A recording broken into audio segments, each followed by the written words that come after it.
Bien, y como habíamos anunciado hoy al comienzo del programa, queríamos hablar de una propuesta muy interesante, que nos trae Juan Bautista Manuel Galán Torres, que lleva de nombre La guerra en la historia.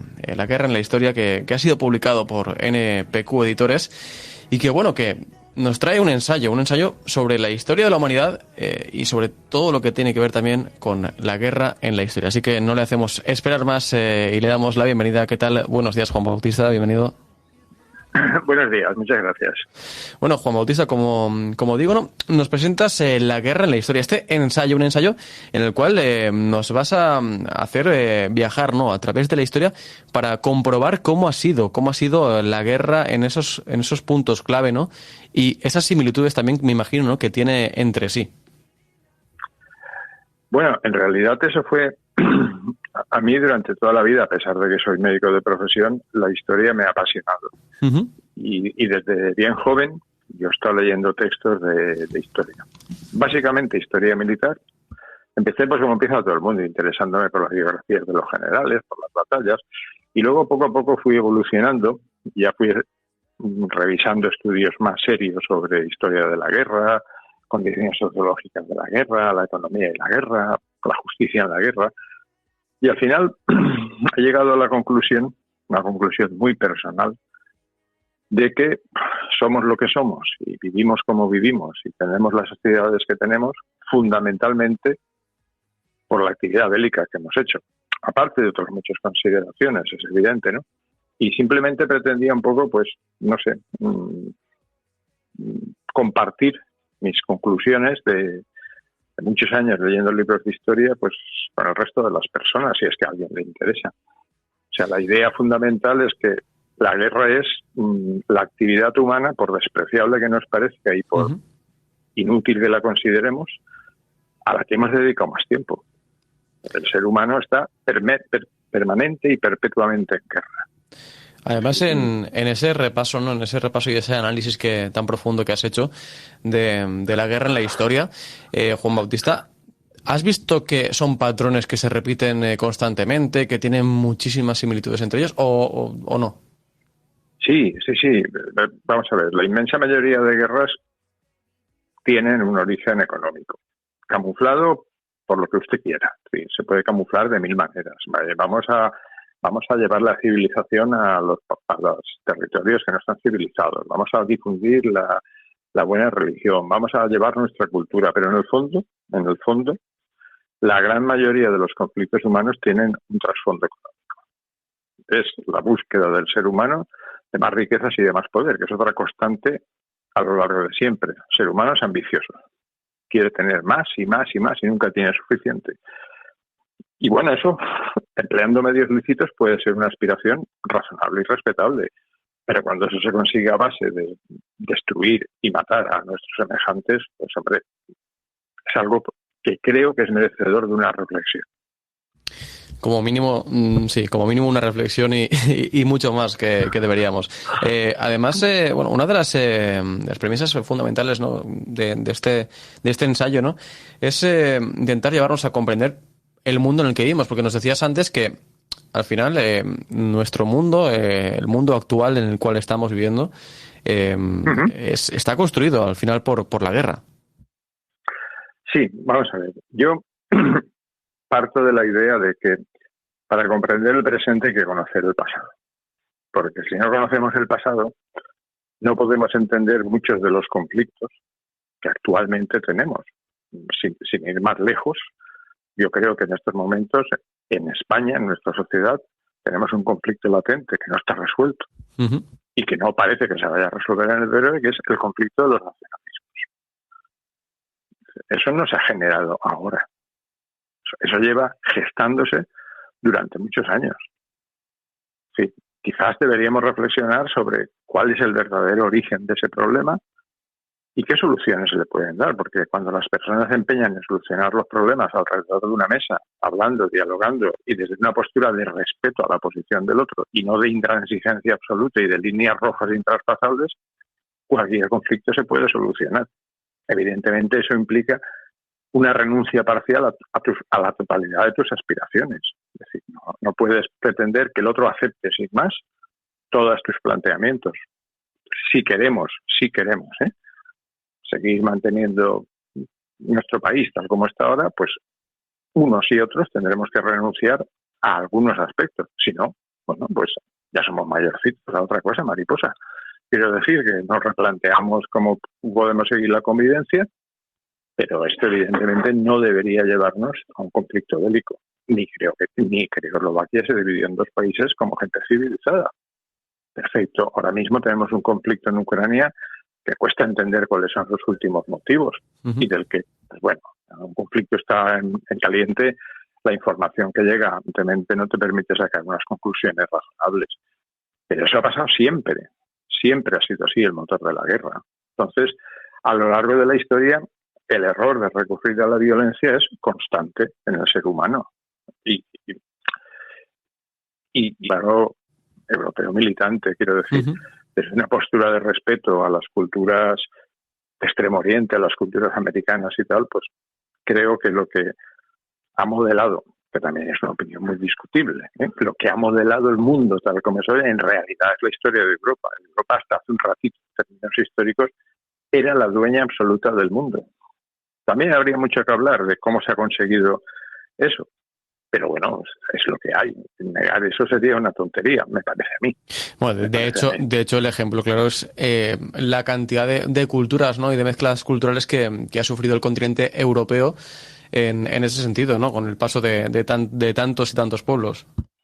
Hombre, hoy en día yo creo que no hay ningún país que pueda considerarse un país puro, en el sentido, digamos, que argumentaba Hitler, por definirlo de alguna manera, la raza superior. No. Hoy en día todos los países son fruto de la hibridación de diferentes razas y culturas. Y yo estoy convencido que dentro de 2 generaciones las selecciones deportivas españolas tendrán gente de origen africano, de origen hispanoamericano, y nuestro país, pues veremos muchas más personas que no tienen sus raíces ancestrales dentro de la península ibérica y que van a ser tan españoles como nosotros, faltaría más. Si habrán nacido aquí, los hemos educado aquí, hablarán nuestro idioma. ¿Cómo podemos decir que no son españoles independientemente de la raza o el color que tengan? Totalmente.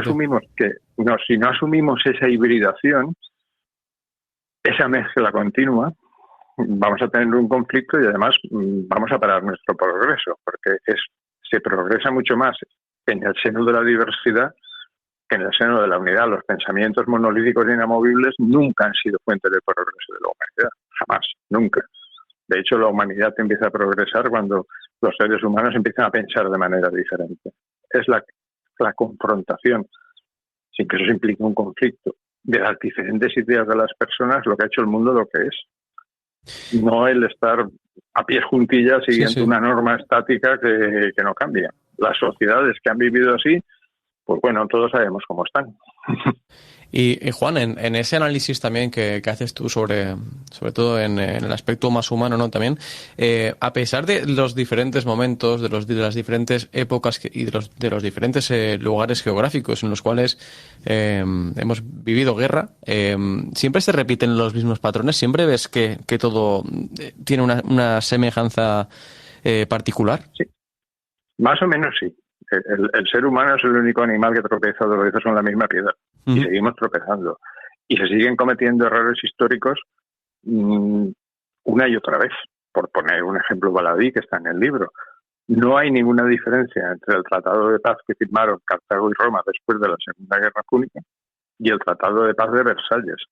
Si yo firmo un tratado de paz en el que le exijo al vencido unas reparaciones que no va a poder frente, lo único que estoy haciendo es sembrar la semilla de un nuevo conflicto. Ya las pruebas me remito. Después de la Segunda Guerra Púnica, una Tercera Guerra Púnica. Y después de la Primera Guerra Mundial, una Segunda Guerra Mundial. Es decir, son conflictos que se cerraron mal. Y ejemplos de esos hay en la historia pues los que uno quiera encontrar. Si hurgas mucho, encuentras un montón, evidentemente. Y luego, Juan, precisamente a colación de eso que nos comentabas, ¿no? También algo que se dice mucho, ¿no? Es que siempre, pues, la historia está escrita por los vencedores. En ese sentido, claro, ¿hasta qué punto podemos fiarnos de todo lo registrado que hay? Si, o realmente hay que hacer un proceso de investigación más profundo. ¿Has hecho tú un proceso de investigación más profundo para conocer las dos partes de los conflictos? Hombre, vamos a ver. De entrada, yo no soy un historiador profesional y he utilizado muchas fuentes, pero siempre fuentes secundarias. Es decir, yo no he consultado un archivo, he consultado la obra de personas que han consultado esos archivos, esos documentos, etcétera. Y sí que es verdad que la historia se la está reescribiendo continuamente.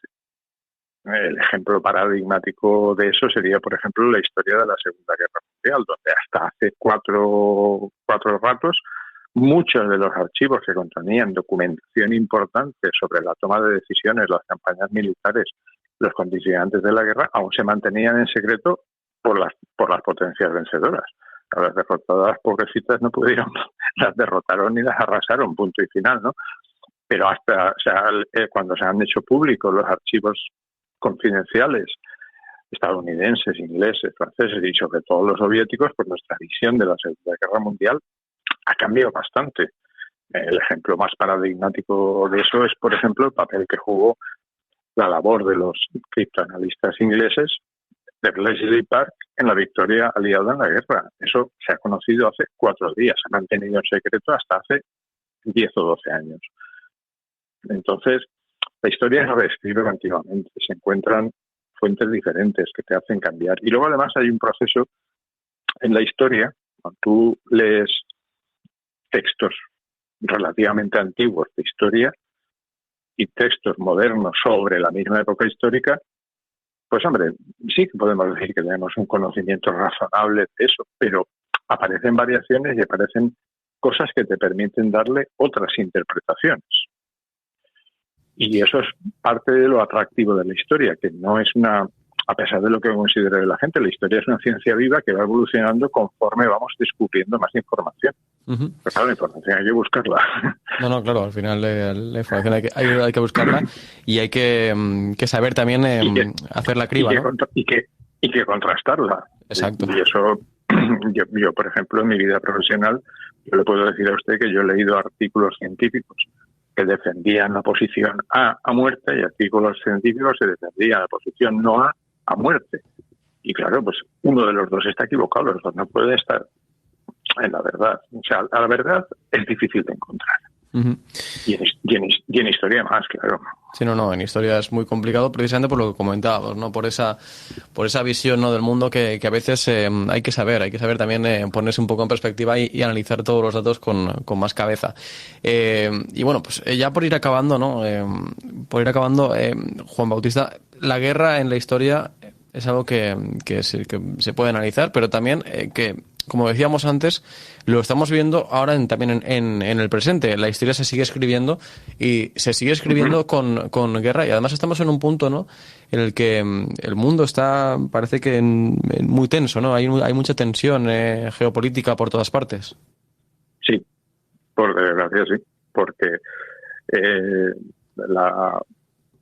hay un libro muy interesante que se llama La guerra para qué sirve, que sostiene la teoría de que la historia ha ido bien cuando siempre ha habido un policía del mundo. Es decir, Roma, aparte de lo que usted quiera decir de Roma, pues cuando se convirtió en amo del mundo, el mundo vivió una época de prosperidad y de tranquilidad.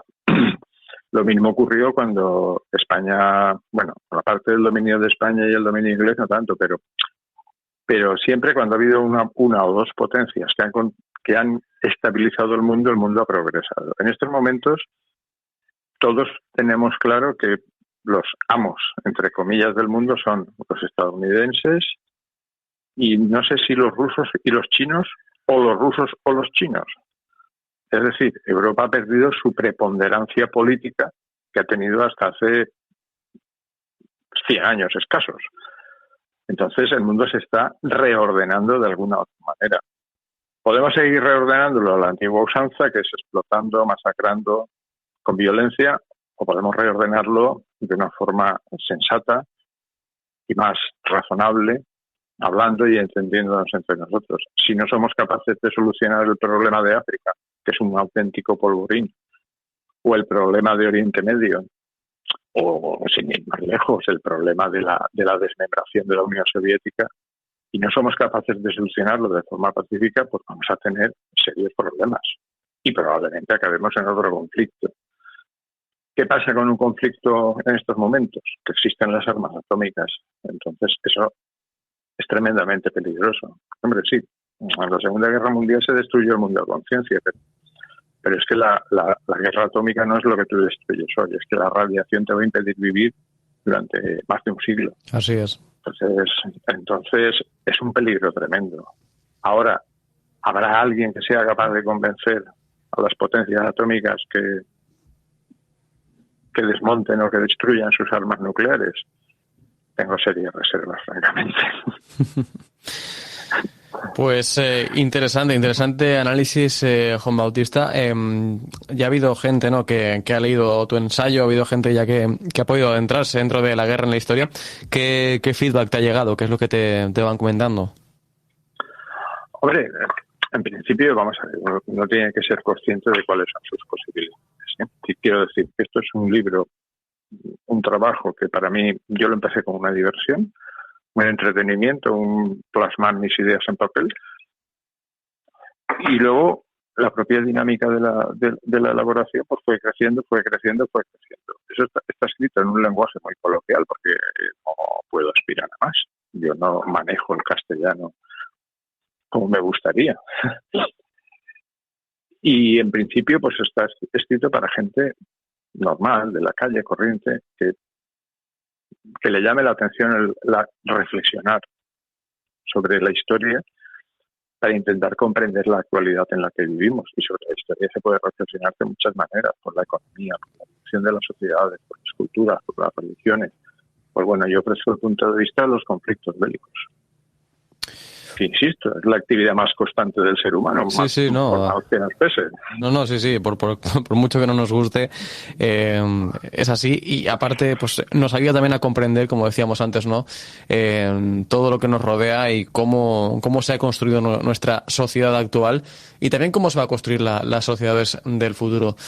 Juan Bautista Manuel Galán Torres, muchísimas gracias por acompañarnos en esta mañana de lunes y ha sido un auténtico placer hablar contigo. Gracias a ustedes. Un fuerte abrazo. Hasta luego. Buenas tardes. Bueno, pues interesante el tema, ¿no?, que hemos tratado con Juan Bautista en este ensayo, ¿no?, que nos trae y que ya lo tenéis disponible de la mano de NPQ Editores, de la mano de Sargantana.